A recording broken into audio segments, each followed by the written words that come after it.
I quickly want to look at the Templar. Has 2 attack. Your avatar upholds an oath to prevail. Okay. Tap, play or draw a sight. The first knight, sir, or dame you cast each turn costs 1 less. Well, since these knights, sirs, and dames are, coming in on this set, I don't know that much about all of these cards. Let's take a closer look at maybe the Templar being used in different sets or different decks. Let me see.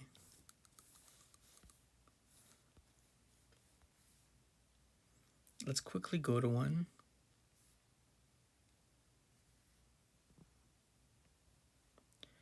And I'm going to go to the most trending. Just to remind you, Arthurian Legends just released. It hasn't even been a month, so I'm pretty sure all these are going to change dramatically. It's really interesting how the top 2 are very close in views and hearts, or people that like them. Chapel Pyrrhius? Is that the way you even pronounce that? Pyrrhius? And then the next one's a Knight Aggro. And they're both, if you actually notice that, they're both all thresholds. Actually, it looks like a lot of these are all thresholds, all 4. Interesting. First, we got the Templar, right? Let's go to Avatar. They're using the Amethyst Core, Aquamarine Core, Onyx Core, Philosopher's Stone. They're using the top cards right off the bat in the very beginning. Look at that, Ruby Core. Okay, now we're using the top, I'm going to say top artifacts from Arthurian Legends. The 4 Waters of Paradise. Some people are quoting it as Super Mix. Sacrifice 4 waters. This turn, barrier's next elemental spell requires no threshold and costs 4 less to cast. So I feel like this guy's really banking off this card being bold and then using any of these 4 thresholds and lower. Oh man. Round Table. I haven't even read this one really. Must be cast to your back row. Okay. Whenever you summon a King Arthur or a knight, sir, or dame to the round table, draw a card. Definitely useful. 100%. As you can imagine, definitely putting sirs, knights, and dames in here. Absolutely. Highland Princess, because they're trying to get him another card. Trying to get those amethyst cores and stone. I don't think I really know too much about Excalibur. Barrier has +1 for each of their elements. Okay. If you have all 4, they're also immune to damage. Ooh. They're really trying to bank that. Immune to damage. And we have all the sirs here. Or tons of them. I don't even know how to pronounce their names. Sir Agravain? Sir Agravain? Agravain. I guess that's what you pronounce it correct.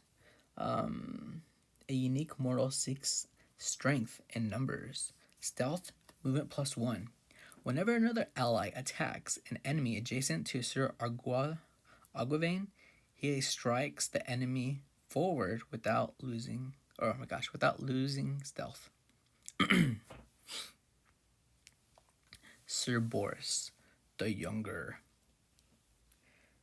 Oh my gosh. Enemies lose stealth. Range 2. Let me see. Another Sir. Sir Pellies. Submerge. Move freely between water locations. And this is when we're getting like those new attack and what do you call it? Attack and defend stats. You see how they're now separated compared to the first set. King Arthur. Players can't control cards owned by other players. Queen. See, I don't know how to pronounce a lot of these names. Queen Guinevere's? No. Gwen Very? No. Gwen Ever E? Gwen Every? Or Gwenever? No idea how to pronounce that. Someone in the comment could actually put the phonics, or maybe I could just look it up on Google later. A unique mortal, a fairest in the land. Once your turn, Queen Guinevere may untap target allied minions. Ruler of Thule. Let's do this one. Sir Ballin. It kind of reminds me of that song. Ballin. Don't make fun of me, guys. A unique mortal, diverse. What does that say? Dolores. Stroke. Lance. Whenever Sir Ballin strikes an avatar, destroy the avatar site when burrow other minions and artifacts there.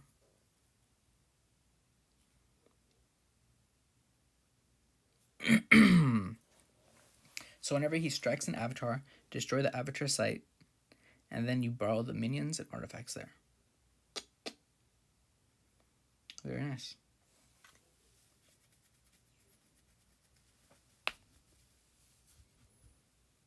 Oh, apparently we have tons of these sirs here.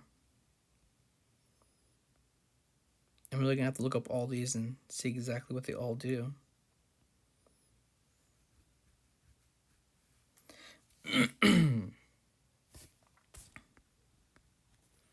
So the next one is Sir Bedivere. Sir Bedivere is carrying an artifact at the start of your turn. Draw a card. Or if he is carrying an artifact, draw a card. Nice.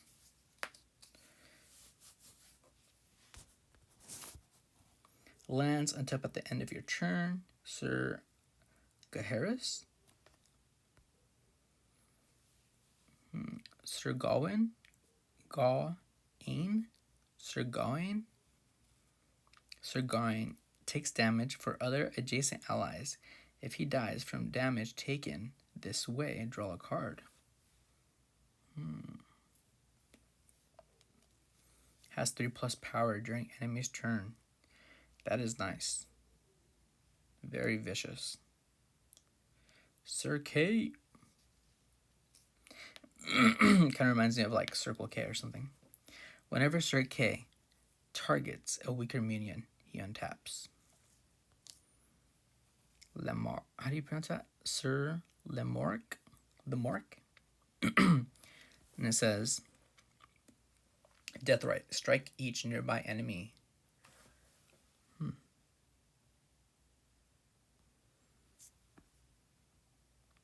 Sir Morian. Genesis summons 2 foot soldier tokens here. Enemy projectiles can't enter here. I feel like this is definitely a deck you just have to like play multiple times just to get a feel of it and then adjust later. I don't know how I would feel right now looking at all this. I feel like I have to play it a few times or just read over the cards tons of times just so I could imagine how I would use them better. Sir Galahad strikes... Oh my gosh. I'm reading off the top of the name and then looking back down. A unique mortal with unshakable faith. Sir Galahad's strikes heal you. Nearby allies take no damage from demon spirits and undead. Sir Tristan. Once your turn, Sir Tristan may tap target nearby enemy minions.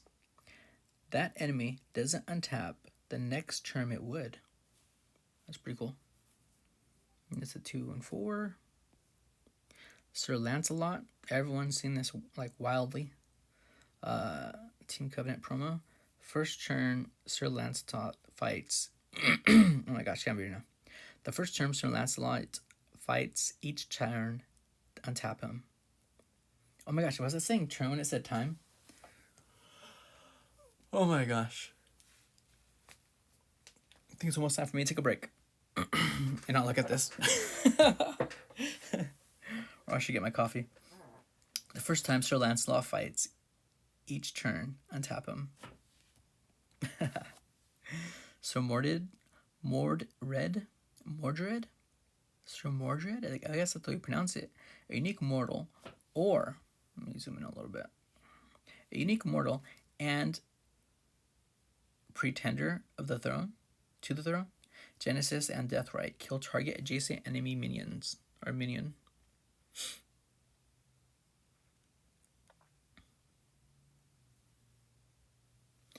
Sir Plalinor, a unique mortal always on the hunt. Charge, lance. Whenever Sir Palamore kills the strongest enemy minion, draw a card.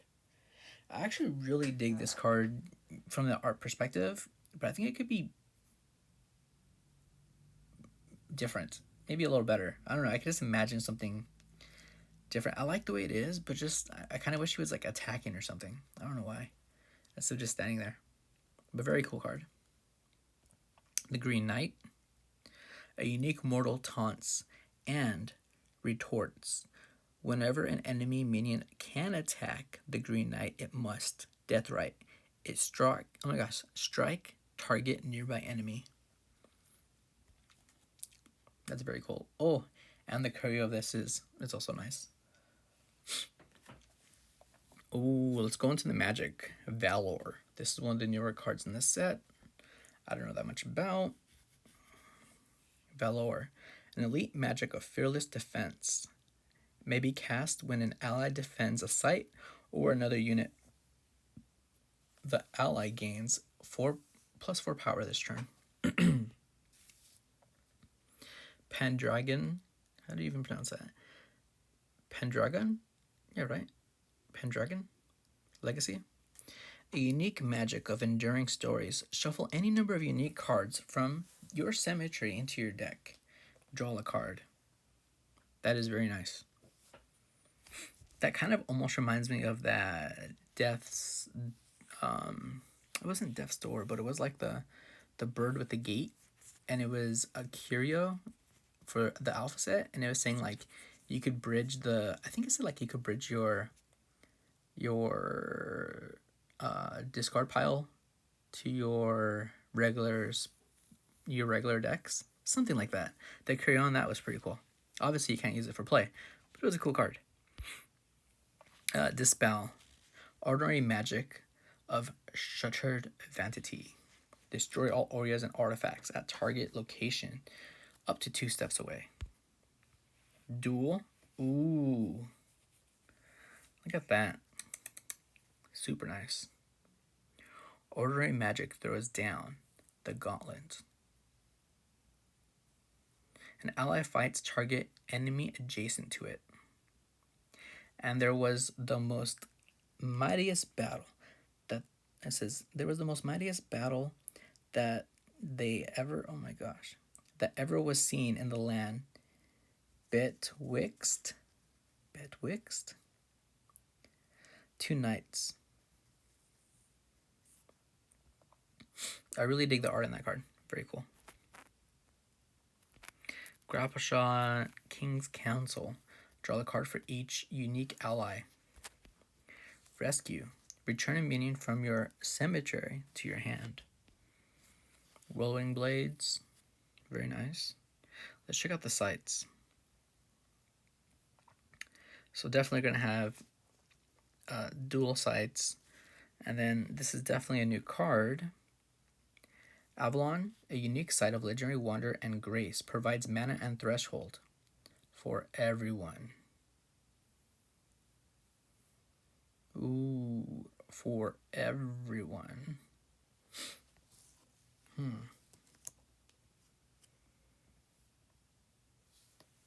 do you even pronounce that? Kaileron?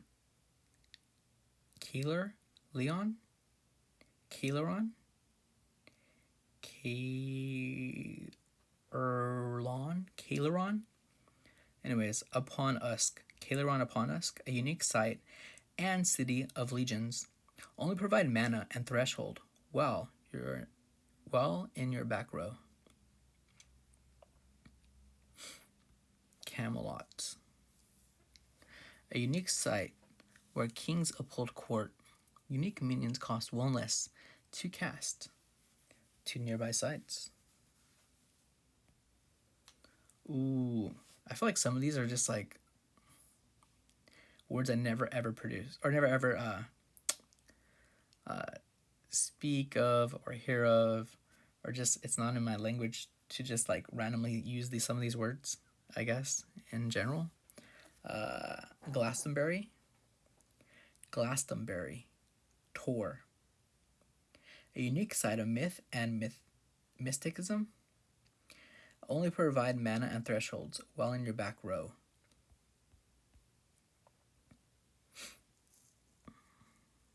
Another new one.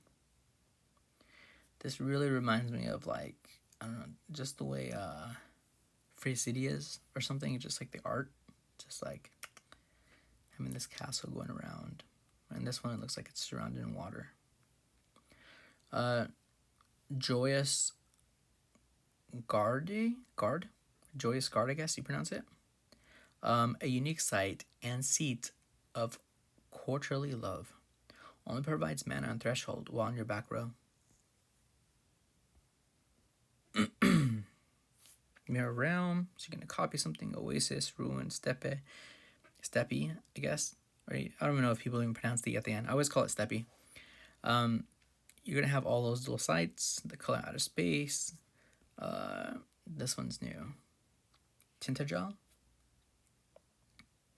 A unique site of Seaside Sanctuary. Only provide mana and threshold while in your back row. Again. Alright, I feel like this art here is very nice. I would love to own this painting. This here is like super dope. Big kudos on it. Tournament Grounds. An exceptional site to settle the score. Anyone may cast knights, sirs, dames to this site and may do so for no threshold.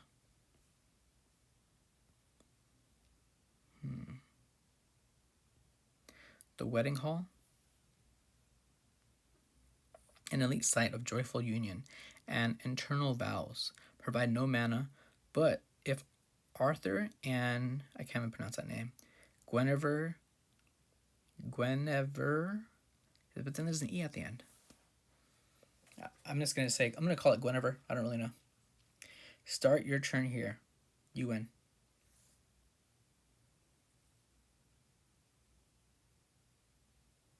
So it provides no mana, but if Arthur and Guinevere start your turn here, you win. Huh, interesting. And then some windmills. What does everyone think about this this deck and also the Templar? How would you guys change this deck? Is there already something you like using with the Templar or a strategy that you like to use? I'll definitely like to know just about it. I should probably ask those questions at the very beginning.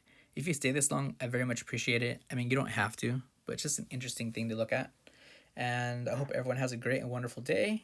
Bye, everyone.